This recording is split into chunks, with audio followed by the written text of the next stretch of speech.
नमस्कार मित्रांनो, लक्ष्मीच्या पावलांनी या मालिकेच्या आजच्या भागात आपण बघणार आहोत. कला गेल्यानंतरून आता सगळे चांदेकर घरी आलेले आहेत, तिचे शेवटचे अंत्यविधी करून. अद्वैत, ज्याने तिची प्रत्येक गोष्ट आपल्यापासून दूर केलेली आहे, तो आता आपल्या रूममध्ये आलेला आहे. रडत रडत आपल्या तो खोलीत शिरलाय आणि आता आपल्या बेडवर येऊन बसलेला आहे. आपल्या बेडवरची प्रत्येक गोष्ट तो बघतोय, बेडरूममधली प्रत्येक गोष्ट तो बघतोय.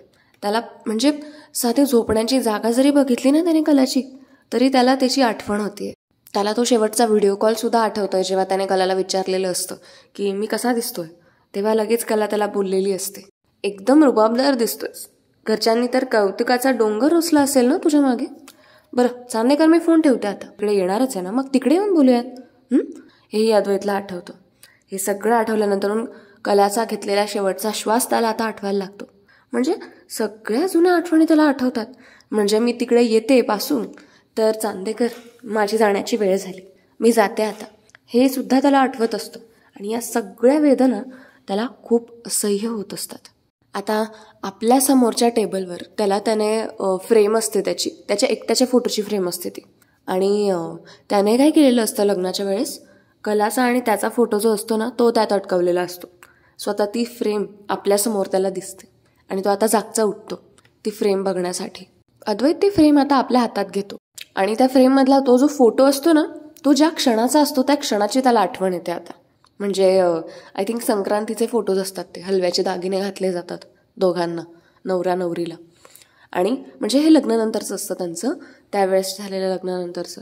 आणि हे सगळं झाल्यानंतरून खरं तर हे सगळं झाल्यानंतर म्हणजे त्या क्षणी हे सगळं झाल्यानंतर दागिने वगैरे घातले गेल्यानंतरून कला अद्वैतला म्हणालेली असते, पण म्हातारपणी आपण एकत्र असू हे कबूल आहे तुला, ते टाळे.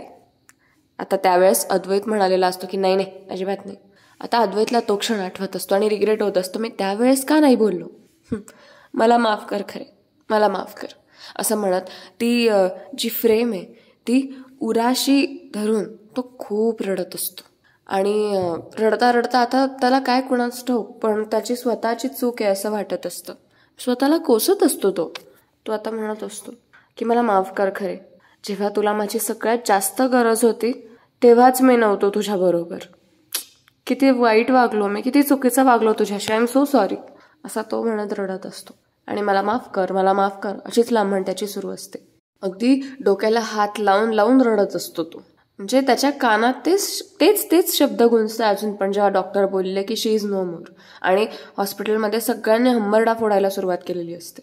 आता ते सगळं आठवल्यानंतर अद्वैत म्हणतो की हे सगळं जर असंच सुरू राहिलं ना तर मी वेडावून जाईल, माझ्यामुळे माझं हे घर कोलमडून जाईल. आणि आबा तर हा धक्का पचवूच शकणार नाही, माहिती आहे ना मला. खरे तू जर असतीस ना तर तुला सुद्धा हे सगळं आवडलं नसतं. आपल्या हातात असलेल्या फ्रेममध्ये बघून बोलतो तो आता. आणि नंतर म्हणतो की या सगळ्यातून बाहेर पडण्याचा एकच मार्ग आहे. आणि आता असं म्हटल्यानंतर अद्वैत लगेच ती फ्रेम हातातली खाली ठेवतो, त्याचं कबड उघडतो, म्हणजे कलाचं कबड असतं तर कलाचं कबड उघडतो. असलेलं कलाचं सगळं सामान, म्हणजे तिच्या साड्या वगैरे, तिचा जेवढा सामान असतो तो सगळा तो आता बाहेर काढत असतो. एक पेटी असते ती सुद्धा बाहेर काढतो, कलाचं कपाट लावून घेतो.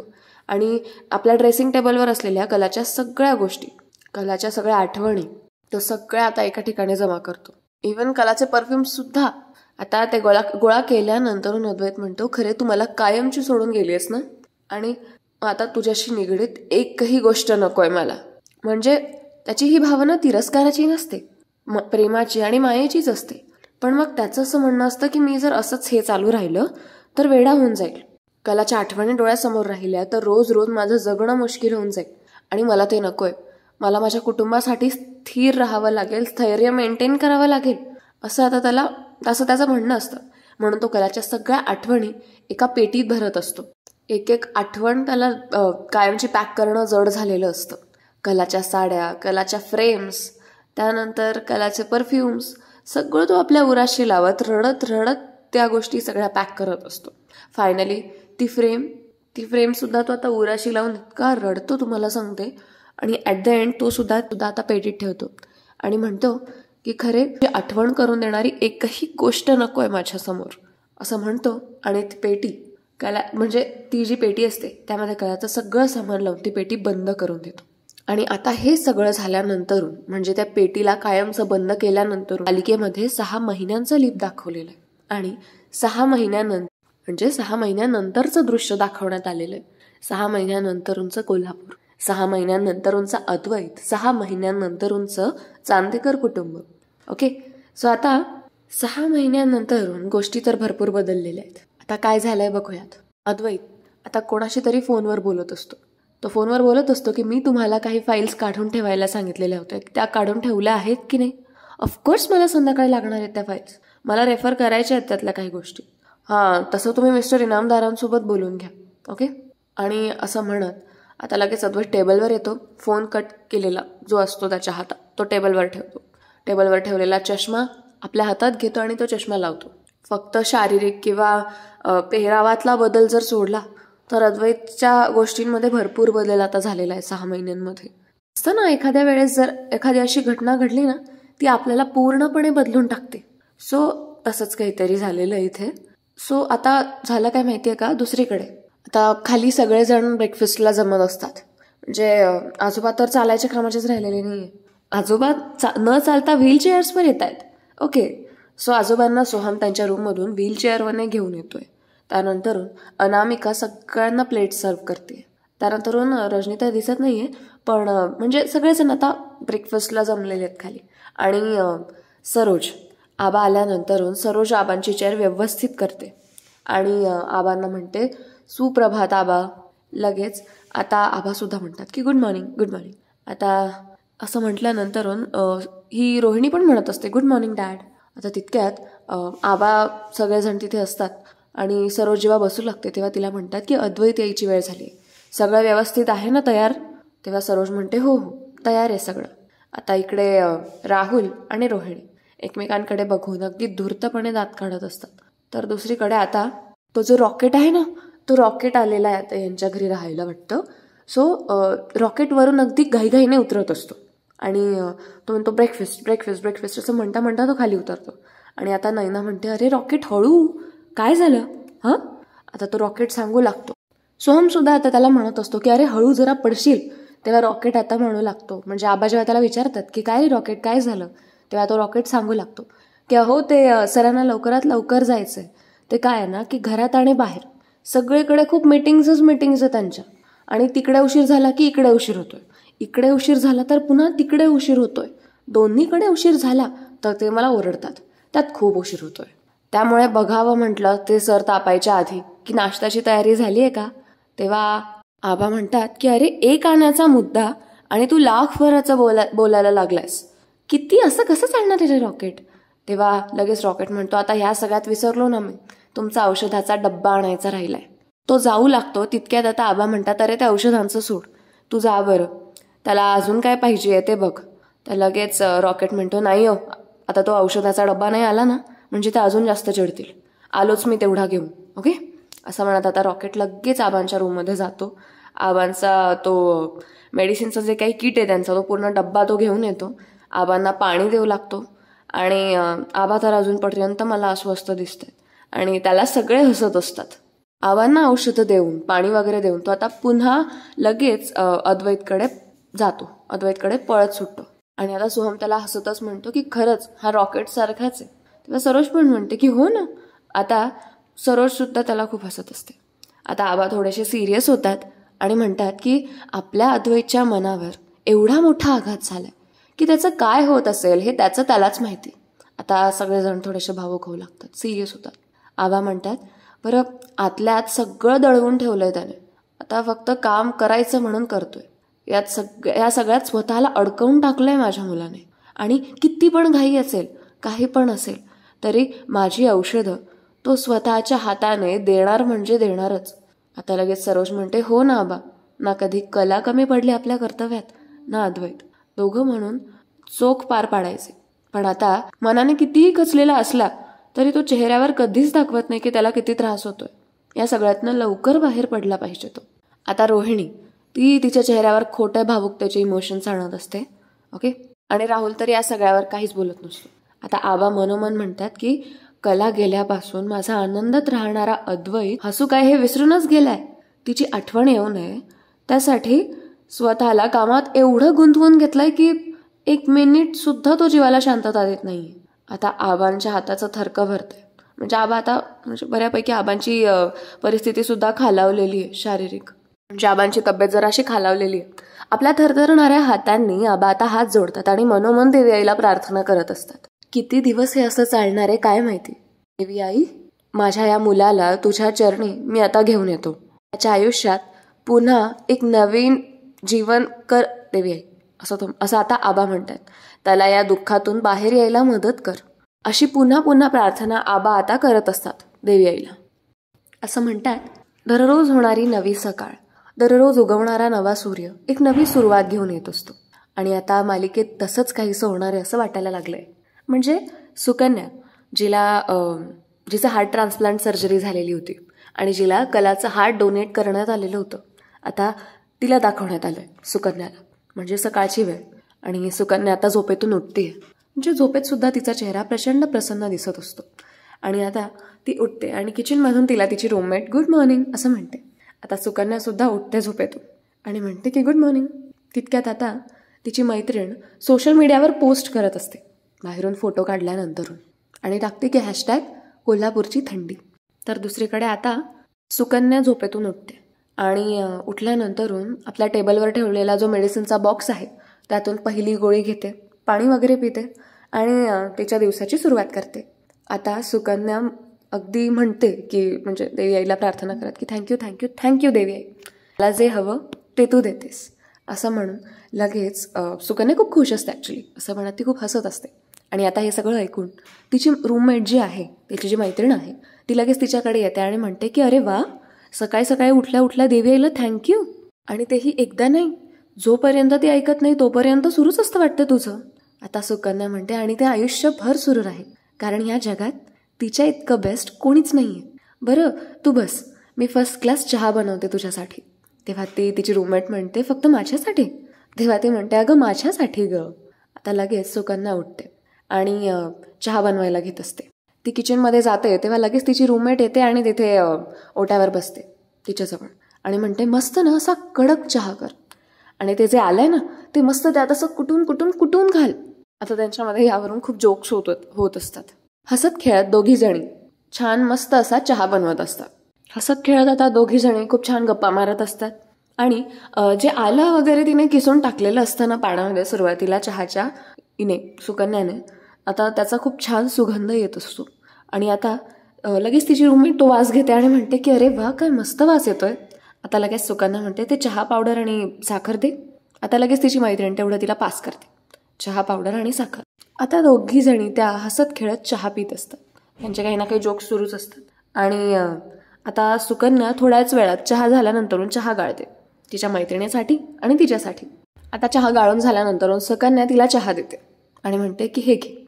तिची मैत्रीण खूप खुश असते की आयता चहा मिळतोय, तेही एवढा छान. दोघी जणी चिअर्स करतात आणि सुकन्या आता खिडकीजवळ येते आणि चहा पिऊ लागते. तिने स्वतः बनवलेला चहा खूप आवडतो. तिची मैत्रीण आता तिला म्हणते की अरे वा किती छान चहा केलास ग. तर दुसरीकडे आता रॉकेट जो अद्वैतच्या खोलीत जाऊन पोहोचलेला असतो सर सर सर सर करत. तो म्हणतो सर सर सर ते केळकर साहेब आहेत ना, ते मीटिंगला येणार आहेत, पण ते कम्प्लीट 1 तास उशिरा येणार आहे असं म्हणाले. आता अद्वैत त्याच्या फोनमध्ये काहीतरी करत असतो, पण रॉकेटच्या बोलण्याकडे त्याचं पूर्ण लक्ष असतं. तो म्हणतो 1 तास लेट, 1 तास उशीर नाही चालणार. एक काम कर, हर्षदाशी बोलून मीटिंग रिशेड्यूल करायला सांग, पण मीटिंग ज्या वेळेला आपण ठरवू त्याच वेळेला मीटिंग झाली पाहिजे, कळलं. लगेच रॉकेट म्हणतो की गॉटलं कम्प्लीट गॉटलं मला. आता असं म्हणत अद्वैत लगेच खाली जायला निघतो आणि रॉकेट आता त्याच्या मागे मागे जातो आणि म्हणतो की सर बाकीच्या आपल्या सगळ्या मीटिंग्स त्याचं काय करायचं. म्हणजे सगळ्यात महत्त्वाचं म्हणते आबाजींची 12 तास काळजी घेण्यासाठी नर्स हवी आहे ना, म्हणून त्याच्यासाठी आज इंटरव्ह्यू ठेवलाय. मग कितीची वेळ ठेवायची. आता अद्वैत म्हणतो केळकरांची मीटिंग कॅन्सल झाली, आता 8:30 वाजले असतील, सगळ्यांना मेसेज करून टाक, इंटरव्ह्यू शार्प 12 वाजता सुरू होईल. आता लगेच रॉकेट म्हणतो गॉटलं कम्प्लीट गॉटलं. आता असं म्हणत ते दोघे तिथून निघतात. आता खाली ब्रेकफास्टला जमलेल्या सगळ्या जणांना आता आबा म्हणतात, म्हणजे सरोजला म्हणतात, आज खूप छान वाटतंय ना. आता सरोज म्हणते हो ना आबा, मला सुद्धा. म्हणूनच अद्वैतच्या आवडीचा गोडाचा शिरा केलाय, अगदी कला करायची ना तसाच. आता जेव्हा सरोज हे बोलत असते तेव्हा तिकडून अद्वैत येत असतो आणि अद्वैतची पावलं आपोआप थांबून जातात कलाचं नाव ऐकताच. आता नेमकं सरोज त्याच्याकडे बघते तर अद्वैत काहीच रिॲक्ट न करता तसाच खाली उतरून येतो आणि खाली येता बरोबर लगेच आबांना म्हणतो, सुप्रभात आबा. सुप्रभात तुम्हा सगळ्यांना. आता अद्वैत तिथे येता बरोबर लगेच सरोज म्हणते, अद्वैत बस ना, तुझ्या आवडीचा गोडाचा शिरा केलाय. अद्वैत म्हणतो, नाही आई, ॲक्च्युली आत्ता काही नको आहे मला खायला, मी ऑफिसमध्ये गेल्यावर काहीतरी मागवून घेईल, डोंट वरी. लगेच आता सरोज म्हणते, अरे 2 घास तरी खाऊन घे, कला करायची ना तसाच गोडाचा शिरा केलाय. आता अद्वैतला तो शिरा खूप आवडत असतो आणि कला कायम त्याच्यासाठी करायची, यामुळे त्याला कलाची आठवण यायला लागते. अद्वैत म्हणतो, आई, म्हणजे तो आता आडव्या गोष्टी लावत म्हणतो, आई, दुपारी 12 वाजता ना आज आबांसाठी जी नर्स अपॉइंट करायची आहे ना, त्यांचा इंटरव्ह्यू मी स्वतः घेणार आहे. म्हणजे तो इंटरव्ह्यू मी स्वतः घेणार आहे. आता एक काम आहे, ते काम झालं की येतो आणि मग आपण सुरू करू. ओके आबा, चला नाश्त्याच्या आधीची गोळी घ्या. आता अद्वैत असं म्हणताच लगेच त्याला कोणाचा तरी फोन येतो. फोन आल्यानंतरून तो फोनवर बोलू लागतो आणि तो फोनवर बोलत असताना इकडे सरोजच्या मनात प्रचंड विचार सुरू असतात. ती आता मनोमन म्हणत असते की त्याने गोडाचा शिरा खाल्ला नाही कारण त्याला कलाची कुठलीच आठवण वर यायला द्यायची नाहीये. पण असं किती दिवस चालणार आहे? 6 महिने झाले त्याने दुःख आपल्या स्वतःच्या मनात घट्ट दाबून ठेवलंय. काय करू मी माझ्या मुलाचं? त्याला नव्यानं जगायची उमेद पुन्हा मिळालीच पाहिजे. पण हा विषय काढला की त्यालाच त्रास होतो. कसा मी मार्ग काढणार आहे यातून कुणास ठाऊक. तर दुसरीकडे आबा आता अद्वैतला बघून मनोमन म्हणत असतात की असा नाही तर तसा. पण अद्वैत, पण मार्ग काढायलाच पाहिजे. 6 महिने झाले पण अजूनपर्यंत देवी आईच्या मंदिराची पायरी चढलेली नाहीये हा. आज काहीही करून मी त्याला देवी आईच्या दर्शनाला घेऊनच जाणार. देवी आई त्याला नवीन मार्ग दाखवणारच. आता थोड्याच वेळात अद्वैतचं फोनवर बोलणं आणि आबा अद्वैतने जी गोळी घ्यायला सांगितलेली असते त्यांनी ती घेतलेली नसते. अद्वैत आता फोन ठेवतो आणि आबांना म्हणतो, आबा काय झालं? तुम्हाला गोळी घ्यायला सांगितली होती, तुम्ही गोळी का नाही घेतलीत? आता आबा म्हणतात, काही नको आहे मला ती गोळी. अद्वैत म्हणतो, आबा नको म्हणून कसं चालेल, गोळ्या तर घ्याव्याच लागतील ना. आबा म्हणतात की मी नाही घेणार. अद्वैत आता लगेच गोळी आपल्या हातात काढून देतो आणि म्हणतो की ठीक आहे, मी घेतोय गोळी, पण तुलाही एक गोष्ट करावी लागेल. अद्वैत म्हणतो, ते काय? आबा म्हणतात, मला घेऊन देवी आईच्या मंदिरात चल. अद्वैत म्हणतो, मी गाडी अरेंज करतो, तुम्ही रॉकेट बरोबर जाऊन या. रॉकेट? तितक्यात आबा म्हणतात, नाही तू यायचं आहेस बरोबर माझ्या. तेव्हा अद्वैत म्हणतो, प्लीज मला आग्रह करू नका. तेव्हा आबा लगेच म्हणतात, मग मलाही गोळी घ्यायचा आग्रह करू नकोस.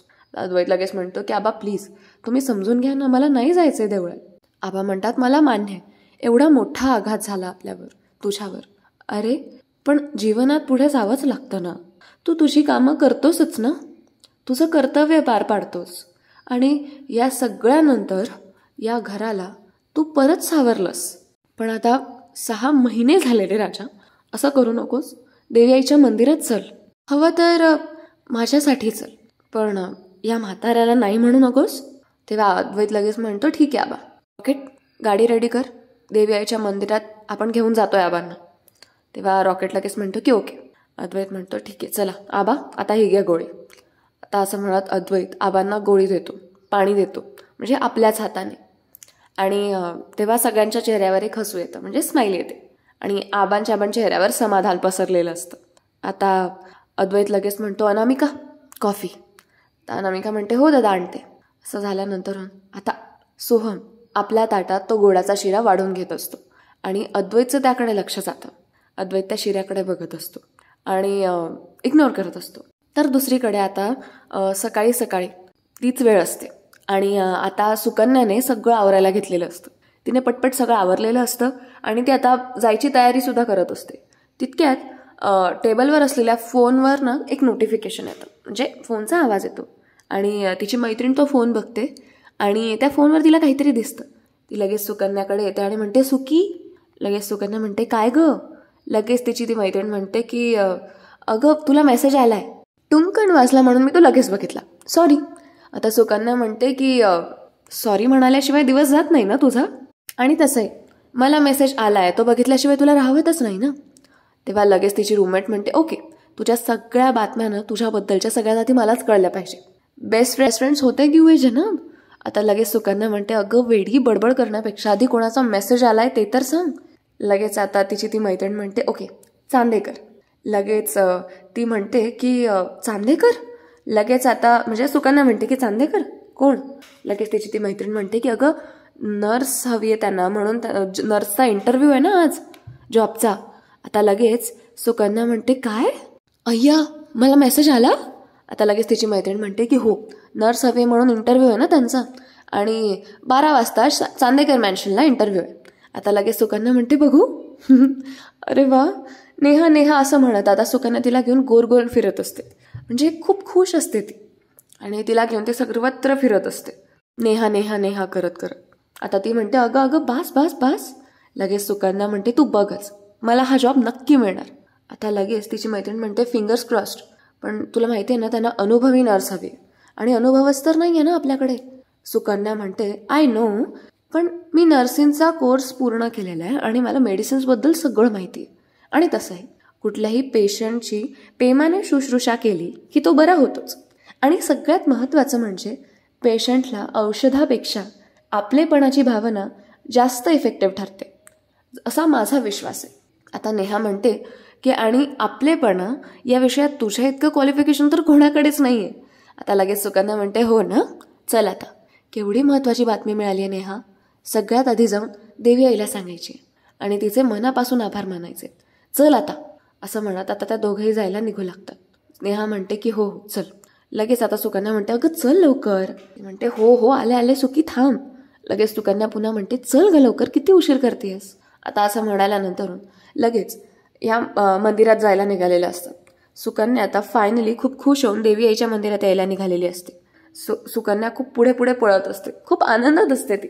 आणि नेहा मागून दमलेली असते बिचारी, ती तिच्या मागून पळत पळत येत असते थांब थांब असं म्हणत. सुकन्या खूप आनंदात असते आणि धावतच देवी आईच्या समोर जाते, देवी आईच्या मंदिरात. आणि नेहा बिचारी थकून जाते आणि अर्ध्या पायऱ्यांमध्येच थांबते. लगेच आता तिच्याकडे सुकन्या बघते आणि तिला हसू लागते. तिला हसता हसता ती म्हणते की अगं काय तू पण ये लवकर. आता ती पण वरती येत असते, नेहा वरती येते आणि म्हणते मग काय करू. सुकन्या म्हणते की अगं नेहा तुला माहिती आहे ना आधी ह्या पायऱ्या अगदी चढू सुद्धा शकायचे नाही ग मी, आणि आज आज चक्क धावत वर आले आहे मी. बघितलंस ना, तुला माहिती आहे परवाच कॉल आलेला डॉक्टरांचा. मला म्हणाले सुकन्या आता तू अगदी नॉर्मल लाईफ जगू शकतेस. आज ना मी खूप खुश आहे, सगळ्यांचं तोंड गोड करणार आहे आणि सगळ्यात आधी देवी यायचं. चल असं म्हणत आता सुकन्या लगेच नेहाचा हात ओढतच तिला आतमध्ये नेते आनंदाच्या भरात. आणि नेहा बिचारी म्हणत असते सुकी अगं हळू हळू मी थकते. फायनली ते आता देवी आईच्या मंदिरात पोहोचलेले आहेत आणि आता सुकन्या आत येताच मंदिराची घंटा वाजवते. नेहा सुद्धा तिला फॉलो करत तिच्या मागे येत असते. सुकन्या देवी आईच्या समोर येते आणि नेहाजवळ तिची बॅग देऊ लागते. ती म्हणते नेहा एवढं पकड. आणि आता आपल्या हातात असलेला तो मिठाईचा बॉक्स सुकन्या देवी आईच्या समोर ठेवते आणि हात जोडून आता देवी आईला प्रार्थना करू लागते. ती म्हणते थँक्यू देवी आई, सगळं तुझ्या इच्छेनेच होतंय, त्यामुळे पहिला पेढा तुला. असं म्हणत पहिला पेढा देवी आईच्या पायाशी सुकन्या ठेवते. दुसरा पेढा आता लगेच गुरुजींना सुकन्या देत असते. ती म्हणते हे घ्या गुरुजी पेढा, मला नवीन आयुष्य मिळाले. आता गुरुजी म्हणतात अरे वा छानच. लगेच आता सुकन्या म्हणते की नमस्कार करते.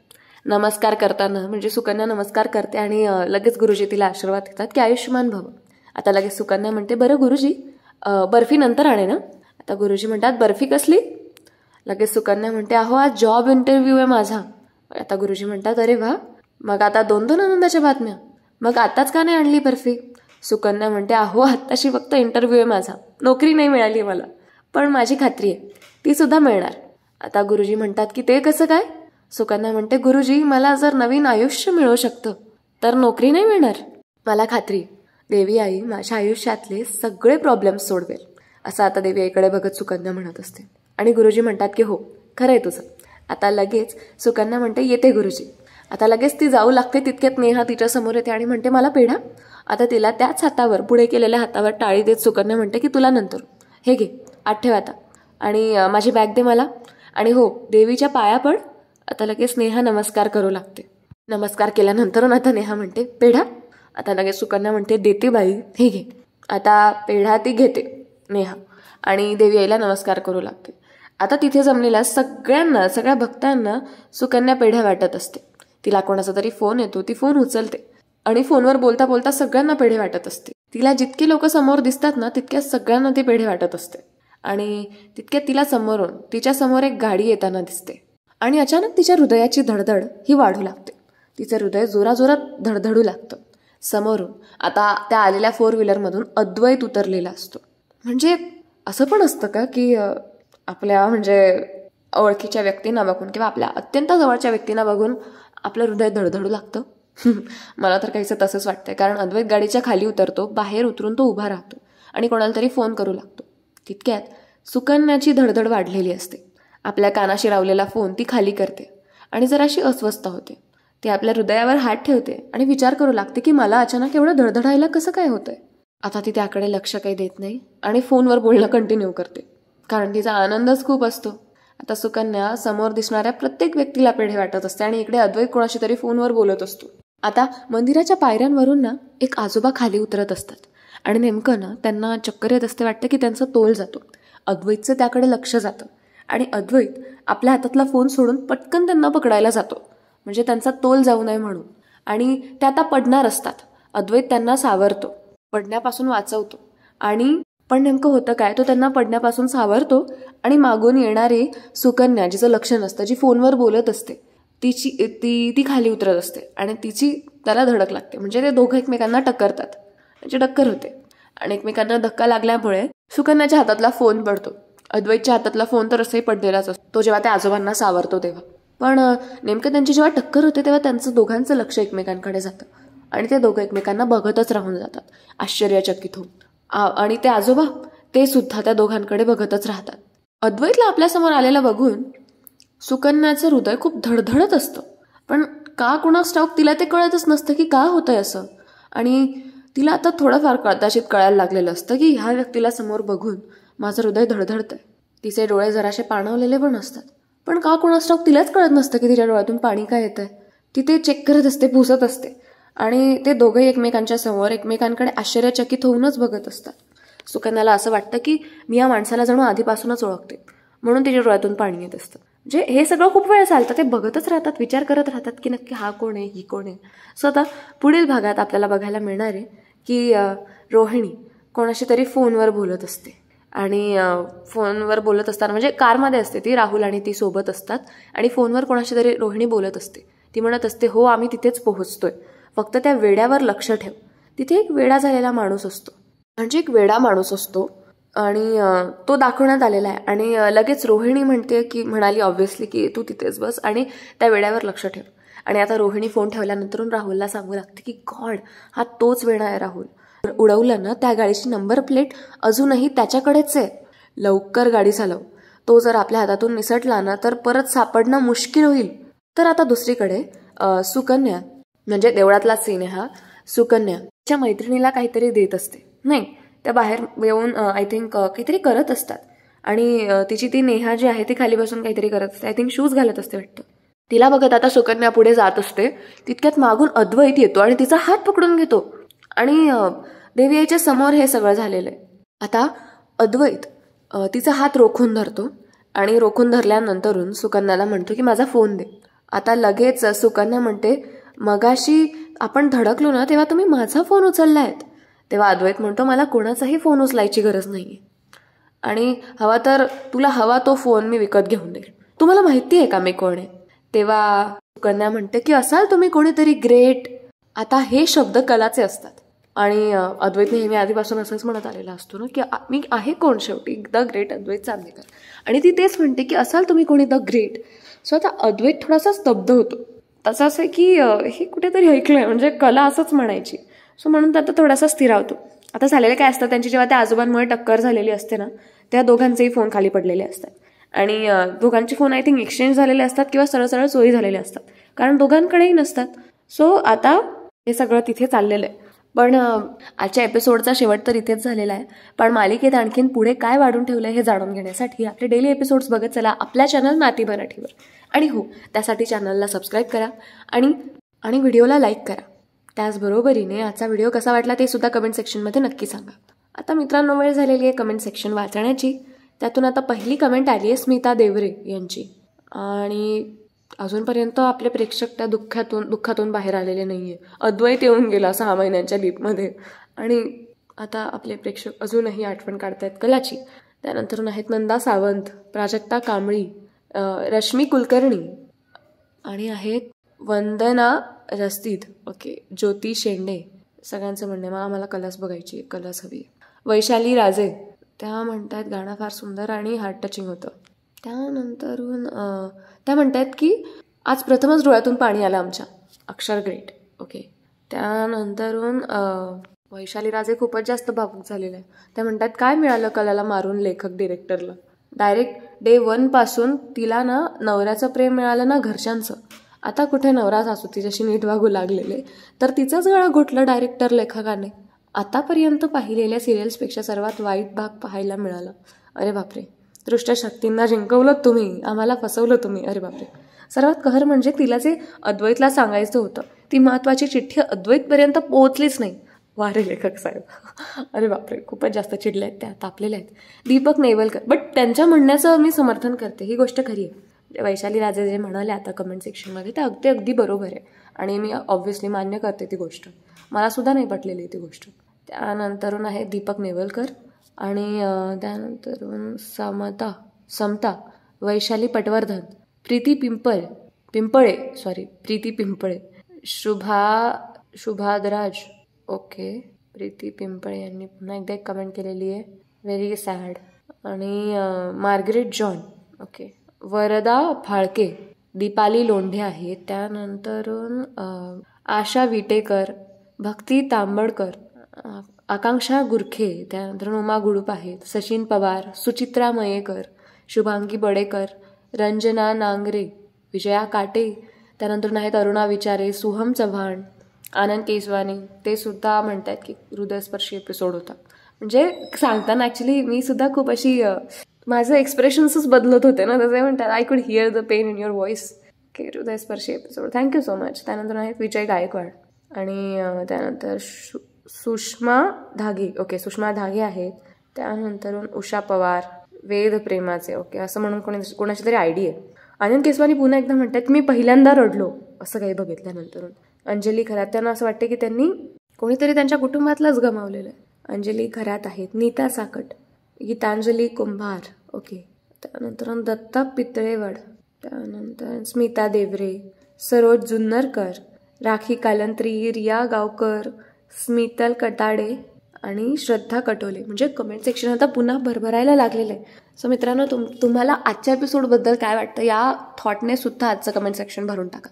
म्हणजे तुम्हाला कशी वाटली सुकन्या, म्हणजे कलाच्या जागी रिप्लेस होऊन जे पात्र टाकण्यात आलेलं आहे ते तुम्हाला कसं वाटलं त्याबद्दल थोडे 2 शब्द. आणि तुम्हाला काय वाटतं अद्वैत आता तिला नर्सिंगच्या जॉबसाठी ऑफर करेल का, आणि त्यांच्यातला हा वाद कुठपर्यंत पोहोचेल, कलाची जागा सुकन्या घेऊ शकेल का, या सगळ्या मला प्रश्नांची उत्तरं आपल्या कमेंट सेक्शनमध्ये द्या. चला तर मग मित्रांनो, वेळ झाली आता थांबण्याची.